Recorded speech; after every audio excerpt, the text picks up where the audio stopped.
Bienvenue dans une présentation de simple sondage édition formulaire. Dans l'exemple d'aujourd'hui, nous allons voir comment nous allons créer un formulaire et l'utiliser pour pouvoir faire votre conformité annuelle pour la révision d'un processus. Donc, simple sondage permet aux entreprises de réaliser des sondages en ligne multilingue afin de répondre à leurs besoins d'acquisition et d'analyse d'informations. Simple sondage édition formulaire permet aux entreprises d'étendre l'automatisation de leur processus d'affaires et formulaire à l'ensemble des intervenants requis, toujours de façon économique, sécuritaire et en ligne. Donc le défi, répondre à vos besoins de conformité. Défi lié à la conformité. Vous voulez établir et mettre en place des formulaires, des processus, dans votre contexte et pour votre conformité. Vous voulez avoir des rappels périodiques. Vous voulez pouvoir suivre la progression de vos tâches. Vous pouvez pouvoir restreindre les modifications aux résultats une fois qu'ils sont approuvés.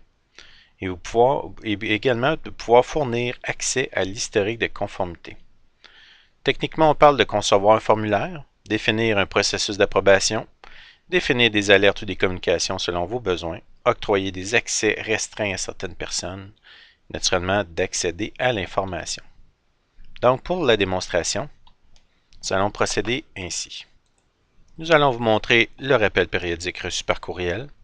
Nous allons réviser un processus, nous allons soumettre une révision, nous allons l'approuver et vous montrer les données qui ont été figées.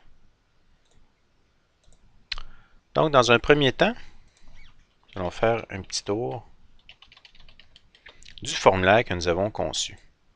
Je suis présentement dans l'interface de concepteur et j'ai créé un formulaire qui s'appelle Révision annuelle de processus. Ce formulaire contient une première page avec des explications.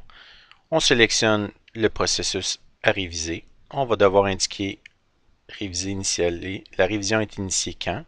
Révision demandée par qui? Révision effectuée par qui? Doit être complétée au plus tard pour quelle date? Ensuite, la personne peut aller faire le travail de réviser, consulter les gens et tout ça, et revenir plus tard, compléter la révision avec une autre date. Ça permet ainsi d'avoir pour les gestionnaires différentes alertes ou des rapports hebdomadaires sur ce qui est en cours ou ce qui est en retard.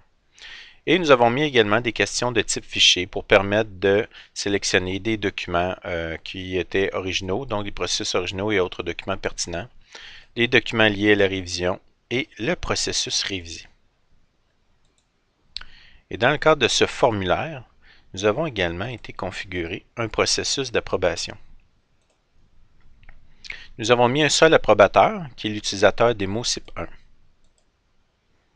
Et nous avons indiqué que nous devons verrouiller les réponses des répondants après l'approbation finale, ce qui fait que les informations seront toujours disponibles dans l'écran de recherche, mais elles seront figées et ne pourront plus être modifiées. Nous avons également permis à la personne qui fait la révision, l'approbation, de pouvoir modifier les données au besoin. Nous allons donc maintenant aller comme un utilisateur normal.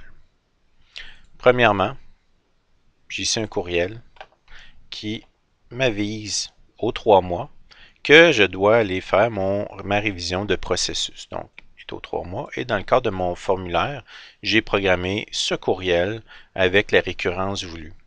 J'ai également inclus ici le lien. Si je clique, ça me donne immédiatement accès au formulaire. Je peux donc venir et dire, très bien, je vais évaluer mon processus de révision de projet. Ma demande a été initiée, disons, le 29 avril.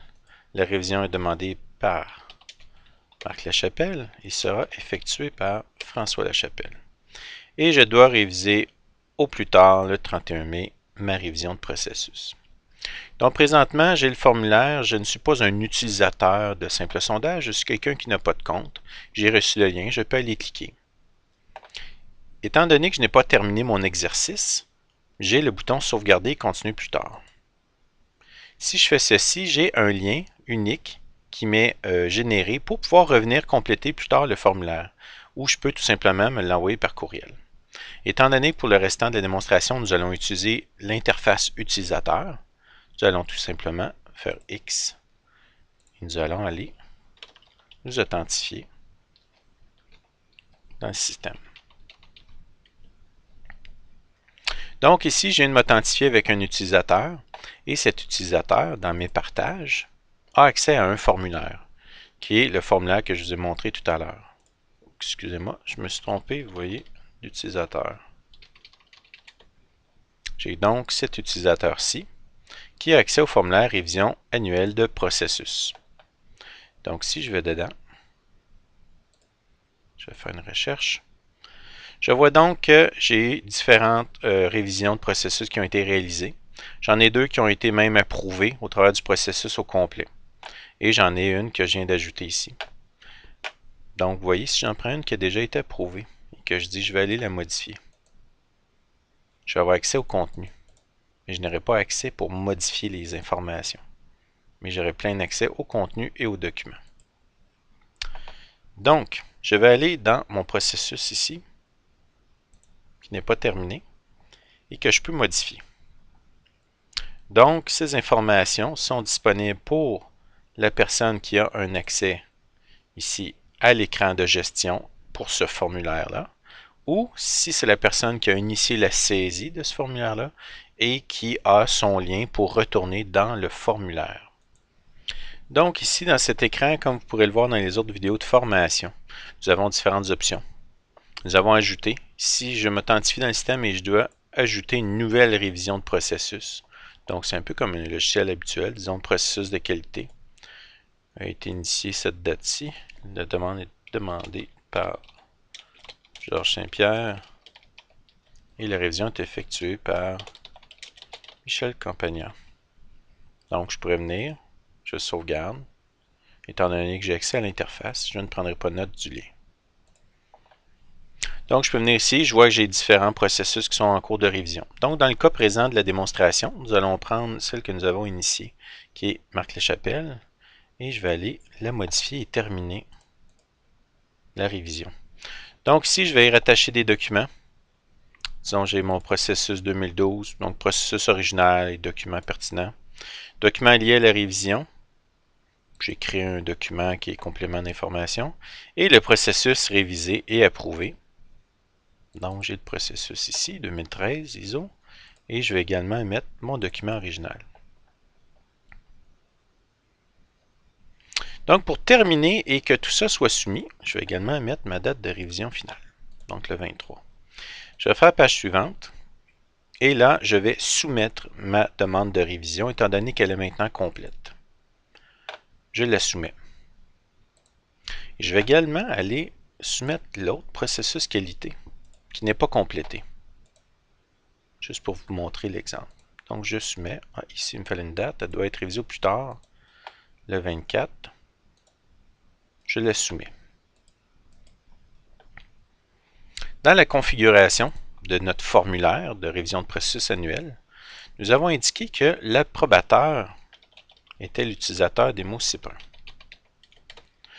Donc, je m'authentifie. Donc, moi, je suis un utilisateur également, cet utilisateur de système. Vous voyez, dans mes partages, lui, il a accès à d'autres formulaires. Par contre, dans mes approbations, il va avoir des demandes d'approbation pour les différents formulaires auxquels il a été inscrit comme étant un approbateur. Dans le cas de la démonstration, nous avons révision annuelle de processus qui nous intéresse. Donc, je vais dire très bien, j'ai une révision de mon processus qualité ici. Je veux voir le contenu. Ah, il manque de l'information. Tiens donc. Je peux donc aller ici, aller modifier la fiche, étant donné que j'ai les droits. Je pourrais aller compléter l'information si c'était le cas et si j'avais cette information-là.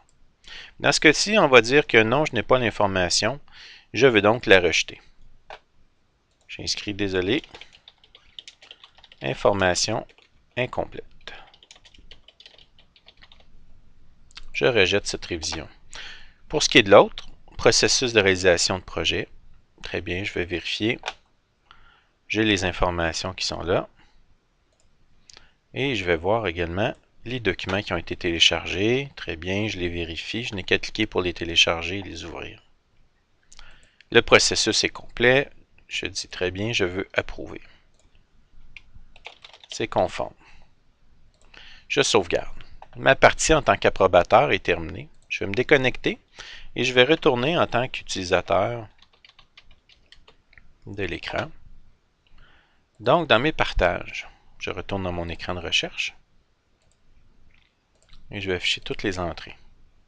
Je vois ici que mon processus qualité a été rejeté comme tel. Et vous verrez également, si on va au niveau des courriels, que j'ai reçu ici le rejet du formulaire. Donc, désolé, information incomplète. Dans le cas de la démonstration, tous mes comptes utilisateurs sont dans le même courriel, donc tous les courriels arrivent au même endroit. Et comme ici, vous voyez que le responsable d'approbation a tout simplement reçu la demande qui devait aller approuver dans mes approbations, les différentes demandes. Donc, je retourne dans mon écran. Donc ici, j'ai ceux qui ont été rejetés. Si je veux le resoumettre, je vais devoir aller ici, initialiser. Donc, initialiser va effacer la trace d'approbation et ceci est un droit que j'ai octroyé à mon utilisateur. Je pourrais décider de ne pas lui octroyer et qu'il ne puisse pas réinitialiser une entrée. Donc, dans ce cas-ci, je vais l'initialiser et je pourrais venir remodifier et resoumettre ma demande de révision du processus qualité. Et dans l'autre cas de notre dossier, donc nous avons le processus de réalisation de projet qui a été approuvé et j'ai ici le contenu et je ne peux pas le modifier. Donc l'information devient disponible pour faire des recherches. Naturellement, vous pourrez regarder nos autres vidéos de formation pour voir comment vous pouvez créer tous vos filtres de recherche et programmer des alarmes et générer également des listes vers Excel qui peuvent être par ailleurs cédulées. Excusez, ici nous avons notre liste Excel de l'écran. Donc nous avons l'information carrément dans l'écran. Et si vous voulez vous céduler des extractions, je vais revenir ici. Vous pouvez aller créer une cédule. Par exemple, la liste des exercices non complétés, je la reçois d'une façon hebdomadaire. Et je peux aller sélectionner quelles informations provenant de mon formulaire je désire recevoir et à quelle fréquence. Donc, récurrent. Dans ce cas-ci, je le reçois le mardi à toutes les semaines. Et je vais recevoir l'information pour toutes les demandes qui correspondent à ce filtre qui s'appelle exercice non complété.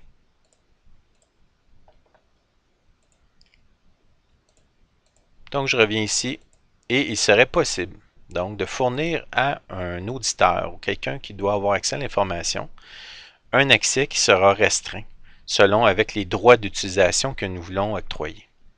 Je vais aller vous montrer comment on configure ceci. Donc, je vais aller avec le compte qui est le propriétaire du formulaire. Ici, dans Autre option, et nous avons Partager des données. C'est ici que je sélectionne pour les différents comptes quels sont les droits que la personne aura accès. Donc, j'aurais pu décider de retirer le droit de supprimer et de modifier, uniquement permettre de faire de la recherche et de voir le contenu, etc. Donc, vous avez vraiment plein contrôle sur les différentes façons de partager l'information liée à votre processus de révision annuelle. Ceci termine notre présentation de simple sondage pour l'exemple pour la conformité ISO. Et si vous avez besoin de plus d'informations, n'hésitez pas à nous contacter.